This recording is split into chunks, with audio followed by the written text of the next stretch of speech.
We don't have a journey circle this month in December, but I do put out a quarterly newsletter, and it's called On the Medicine Wheel, and it also has an energy update portion. So I thought I would just read that to you today. And this is how it goes. The winter solstice is around the corner. We are fully stepping into winter this month, with the pinnacle of dark, long nights arriving on winter solstice, or December 21st. Traditionally, festivals honoring the return of the sun occur at solstice time with feasting and gifts. Debts were forgiven within the community, and spirits were lifted by gathering together. A sense of our human tribe surviving the harsh elements, sharing stores of provisions, and embarking on long-established rituals of purification, libation, divination, and working with this ebb tide of the year under the cloak of darkness all helped get folks through the challenges of winter. These days, however, our society has taken these activities to a more frantic pace and lost much richness of meaning, leaving some of us feeling rather incongruous and out of alignment. Nature has withdrawn her energy deep into herself. The weather is cold, rainy, maybe snowy and stormy, which naturally brings us indoors more than out of doors. The days are very short. Bears and bugs hibernate. There is a definite slowing down to a full stop and looking inward energy with an inclination to self-reflection, contemplation, and rest. Yet our society tends to ramp up on activity with holiday festivities, travel, family, shopping, baking, and decorating that may last a month or more.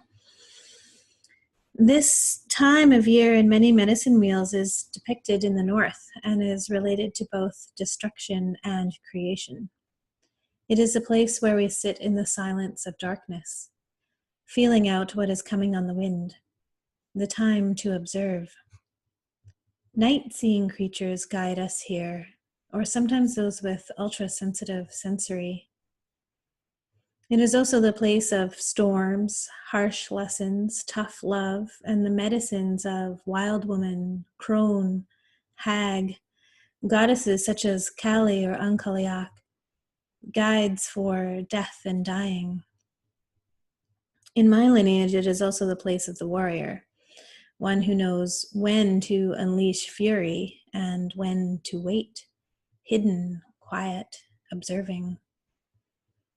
Often this direction is also associated with the element of earth or the land, the most ancient foundation of solid grounding that we know of. Some traditions start or begin here in the north, this place just before the very first germination begins deep in the soil of our fertile ground. Our personal spiritual practice is a natural response to help align ourselves and facilitate this shift. And here are a few ways. Grounding techniques and meditations are an excellent way to not only navigate any busyness, shadow work, or deep soul tending, but also to help shift out of autumn's emotional water element and into winter's physical body earth element. You can look to the north on your medicine wheel or the direction that winter is in your culture. What medicines are waiting for you? What is coming next that you can prepare for? Divination work is naturally supported during these long nights. Perhaps you have tried and true methods, or maybe divination is new to you, but try stretching your wings into crafting new ways.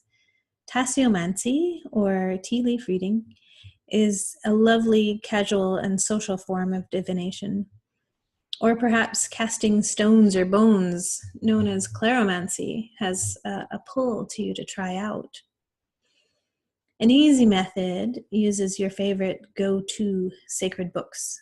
So for me, these are Women Who Run with Wolves, Earth Magic by Stephen Farmer. But you could also use the Bible or even crystal guidebooks. Anything, whichever book you go to when you are looking for insights and direction or information. So with bibliomancy, the querent holds their situation in mind and opens the book randomly by either allowing it to fall open or thumbing through until pulled to stop. Then you read the first passage that your eyes rest on, and there is your insight to interpret.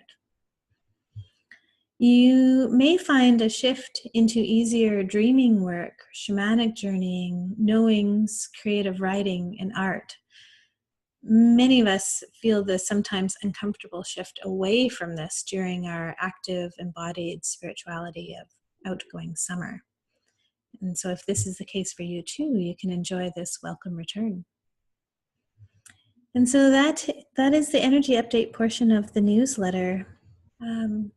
We also have a fire ceremony, a community fire ceremony in December on solstice, or as close to it as we can get. And this is a wonderful way to help facilitate some of the work of this time, and also to replenish and fill back up with the warmth and the light that fire brings. So I wish for you to find a way to have a fire ceremony or attend a fire ceremony yourself. Sometimes there's some in the community, or you can have one by a river or in your yard, or if that is not possible either, you can still have a very profound fire ceremony just with a candle in your home. And I'll be sharing the steps for this on my Facebook page, my personal Facebook page. So you can just find me, Juliette Woods, on Facebook, and it'll be up there soon, I hope. Blessings on your season.